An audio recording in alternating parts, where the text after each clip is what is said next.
عزیز دوستو، حضرت سیدنا لقمان اپنے بیٹے کو نصیحت کرتے ہیں، اور قرآن مجید نے سورہ لقمان کے اندر آپ کی ان نصیحتوں کا ذکر فرمایا ہے۔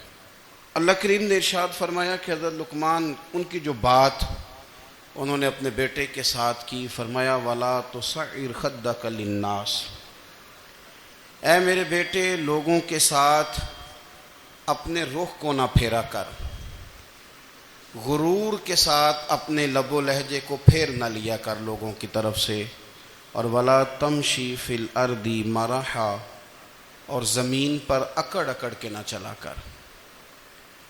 تکبر کے ساتھ اپنے لب و لہجے کو لوگوں سے پھیر نہ لیا کر، اور زمین پر اکڑ کے بھی نہ چلا کر۔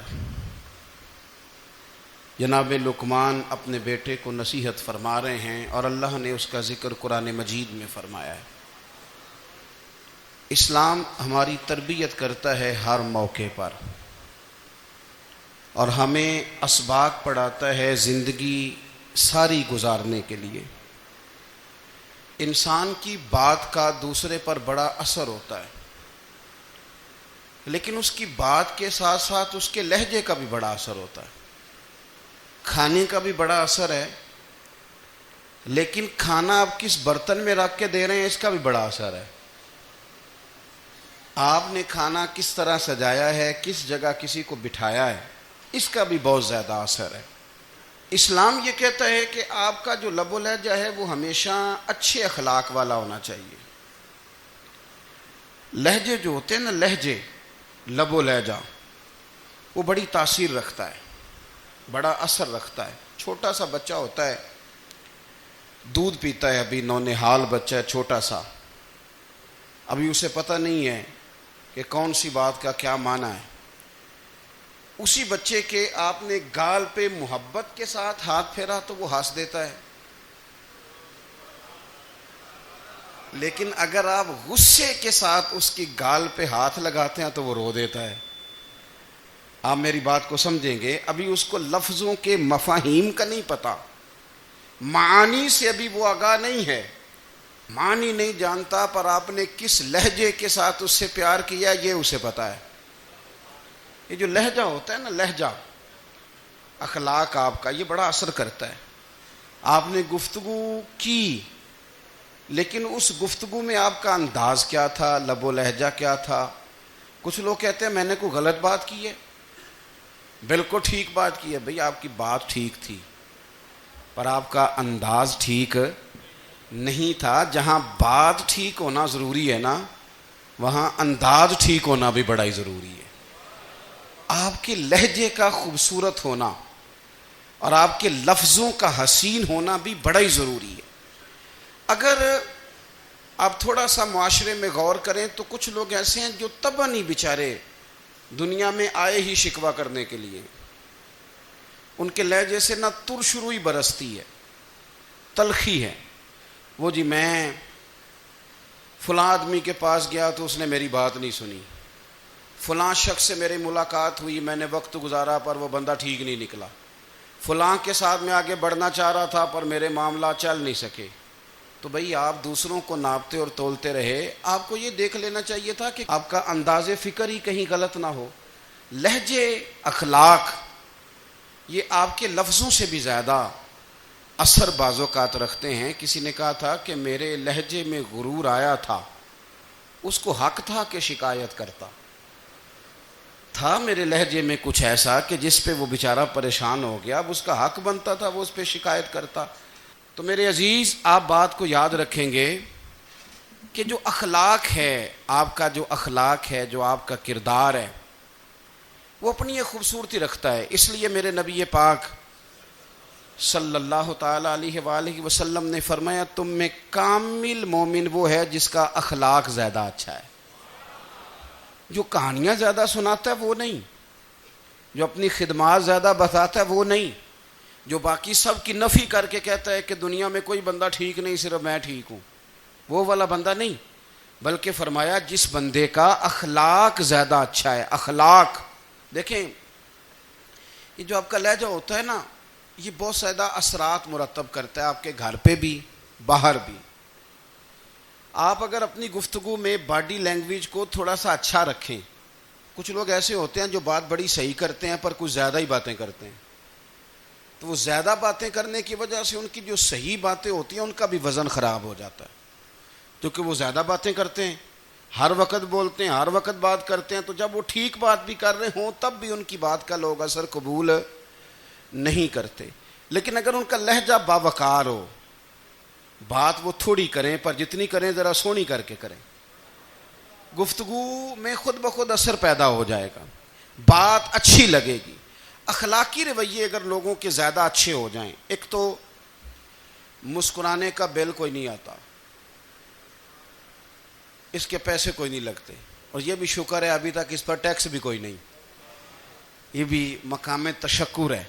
تو اگر آپ بات کریں اور اس میں تھوڑی سی مٹھاس پیدا کر لیں, آپ تھوڑی سی بات میں نا مٹھاس. میرے ایک کلاس فیلو ہیں, تو وہ تقریر کر رہے تھے اور میں سن رہا تھا, تو مجھے بعد میں کہنے لگے آپ تبصرہ کریں میں نے کیسی تقریر کی ہے. یہ ہوتا ہے نا جی, بعض اوقات دوست بیٹھتے ہیں بے تکلف تو کئی دفعہ کچھ باتیں ایسی ایک دوسرے کے ساتھ کرتے ہیں.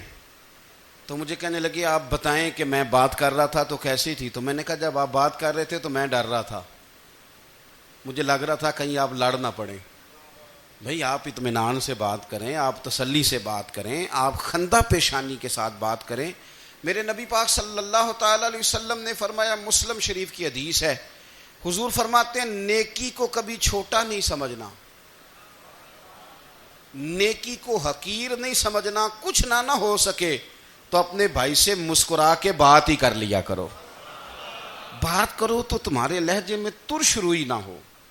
بعض اوقات آپ تلخ بات کرتے ہیں, آپ کا لہجہ تلخ ہوتا ہے تو آپ کی صحیح بات بھی قبول نہیں کی جاتی. لیکن اگر آپ کے لہجے میں مسکراہٹ ہو, آپ کے لہجے کے اندر خوبصورتی ہو, تو آپ کے اپنے بھی آپ کے بیگانے بھی سب کے سب آپ کی بات کو تسلی کے ساتھ سمجھنا وہ گوارا کریں گے. اسی طریقے سے ہمارا دل کرتا ہے کہ لوگ ہماری بات سنیں, ہمارے گرویدہ ہوں, ہم جو پیغام دینا چاہتے ہیں وہ پیغام لوگ اچھے طریقے سے قبول کریں, اس پر لوگوں کی توجہ زیادہ ہو, یہ ہمارا شوق ہوتا ہے. اور دنیا میں اب تو فیمس ہونے کا شوق بڑا بڑھ گیا ہے, اب بڑا بڑھ گیا ہے.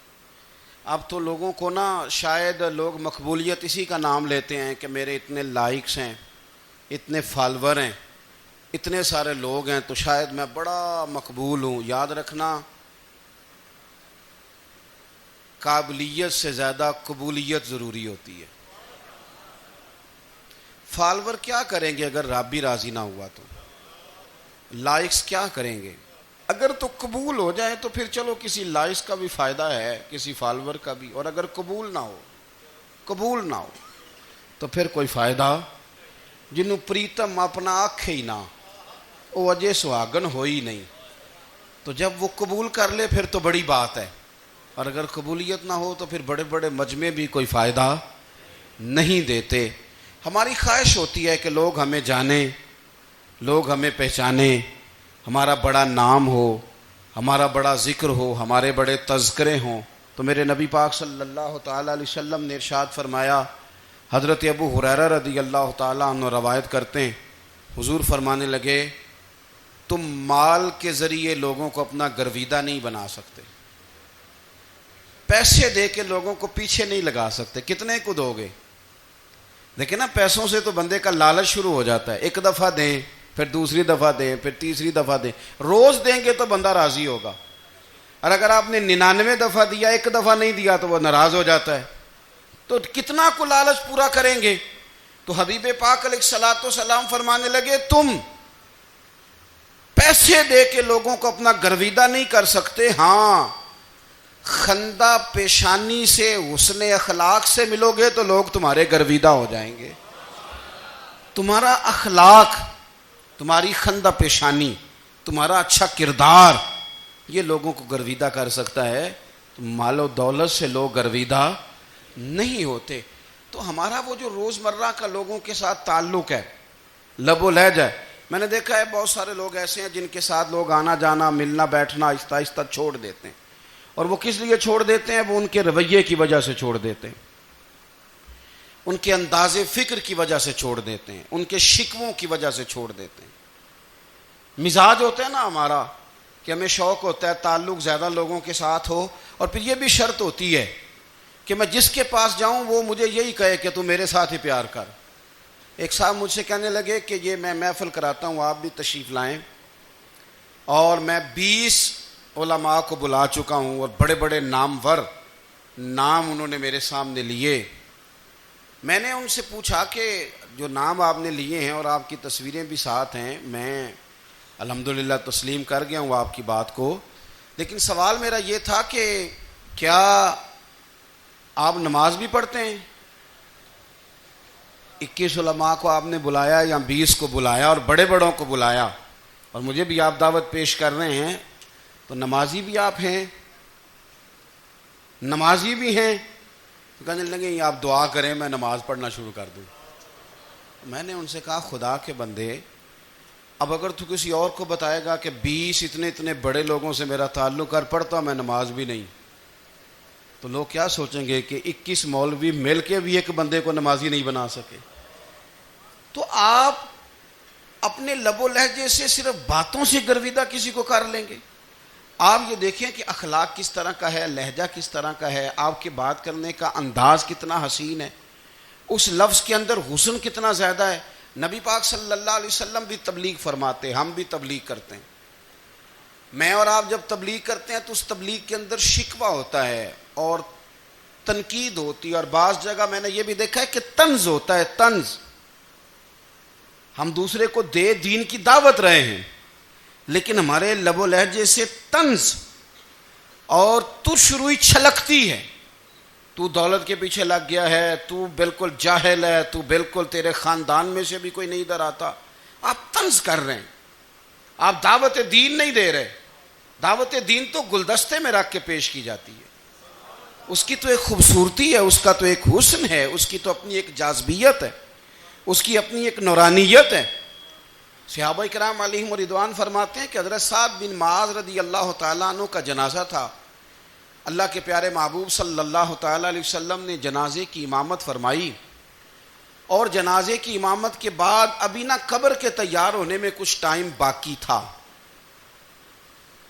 تو حضور زمین پہ تشریف فرما ہوئے، لوگ قبر کی تیاری میں ہیں۔ بعض اوقات ہوتا ہے نا ابھی قبر نہیں تیار ہوئی، تو کہتے ہیں کہ لکڑی کے ساتھ حضور نے زمین کریدنی شروع کر دی، اور دیر تک حضور نے چہرہ نور کو زمین کی طرف جھکائے رکھا، گویا زمین شرف دیدار حاصل کرتی رہی۔ دیر تک چہرہ نور جھکا رہا زمین کی جانب، حضور نے رخ نور کو پھیر لیا۔ صحابہ کہتے ہیں کہ ہم نہ بڑے، جب حضور ہمارے قریب ہوتے تھے تو ہمارا خیال ہوتا تھا کہ رحمت کی برکھا ہے، اپنے اپنے حصے کا کرم اڈیل لے اپنے اوپر۔ فرماتے ہیں منتظر تھے کہ حضور کب ہماری طرف رخ انور پھیریں اور ہم کریم سے کوئی بات سن سکیں۔ ارشاد فرماتے ہیں کہ ہم بڑے شدید منتظر تھے، دیر کے بعد نبی پاک علیہ الصلوۃ والسلام نے چہرہ انور اٹھایا، دیر کے بعد چہرہ انور اٹھایا۔ یہ دیکھیں تبلیغ ہو رہی ہے، اور جب حضور نے چہرہ انور اٹھایا تو آنکھوں میں آنسو تھے، رو رہے تھے، اور 3 دفعہ حضور نے فرمایا، چونکہ قبر تیار ہو رہی تھی، 3 دفعہ نبی کریم نے فرمایا لوگو قبر آخرت کی منزلوں میں سے پہلی منزل ہے، اس کی تیاری کر لو، اس کی تیاری کر لو، اس کی تیاری کر لو۔ 3 دفعہ حضور نے یہ جملے دہرائے۔ کیوں؟ ایک میں تبلیغ کرتا ہوں پر اس میں نہ درد ہے، نہ رونا ہے، نہ وہ لب و لہجہ۔ ایک حضور دعوت دے رہے ہیں قبر کی تیاری کی، لیکن اس میں آنسو ہیں، اس میں خاص رغبت ہے غلاموں کے لیے۔ تو اپنی زندگی کے اندر جو ہمارا انداز تکلم ہے، ہمارا انداز گفتگو ہے، میں کہا کرتا ہوں کہ ہم نا دین کے لیے جب کلام کر رہے ہوتے ہیں تو شدت ہوتی ہے ہمارے جملوں کے اندر، بعض مقامات شدت کے ہوتے ہیں۔ آپ جہاد کی بات کر رہے ہیں، ناموس رسالت کی بات کر رہے ہیں، تو کسی جگہ آپ کے لب و لہجے کے اندر شدت کا ہو جانا برا نہیں ہے، بلکہ وہ اچھا ہے۔ لیکن میرے عزیز ہر وقت ہی کچھ لوگ تلخ ہیں، انہیں کسی وقت بھی آپ ان سے ملاقات کر لیں وہ لوگ آپ کو پریشان ہی نظر آئیں گے۔ حضرت سیدنا عبداللہ ابن عمر رضی اللہ تعالیٰ عنہ روایت کرتے ہیں کہ نبی پاک صلی اللہ تعالیٰ علیہ وآلہ وسلم نے ارشاد فرمایا کہ جنت میں ایسے بھی کمرے ہوں گے، جنت میں کچھ ایسے کمرے، کچھ ایسے مکانات بھی ہوں گے کہ باہر کھڑے ہوں گے تو اندر نظر آئے گا، اور اندر کھڑے ہوں گے تو باہر نظر آئے گا۔ یعنی ایک تو تم آئینے لگاتے ہو نا، وہ دیواریں اتنی شفاف ہوں گی کہ اندر باہر سے ان کا حسن دکھائی دے گا۔ حضرت سیدنا مالک اشعری رضی اللہ تعالیٰ عنہ بیٹھے تھے، کہتے ہیں میں نے فوراً عرض کی حضور وہ ملیں گے کس کو؟